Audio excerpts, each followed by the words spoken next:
తల మీద చెయ్యి వేసి బొట్టు పెట్టినా, తాళి బొట్టు మెడను కట్టి బొట్టు పెట్టినా, తల మీద చెయ్యి వేసి బొట్టు పెట్టినా, తాళి బొట్టు మెడను కట్టి బొట్టు పెట్టినా, సన్ని కళ్ళు తొక్కినా సప్త పదులు మెట్టినా, సన్ని కళ్ళు తొక్కినా సప్త పదులు మెట్టినా, మనసు మనసు కలపడమే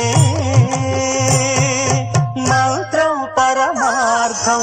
శ్రీరస్తు శుభమస్తు, శ్రీరస్తు శుభమస్తు.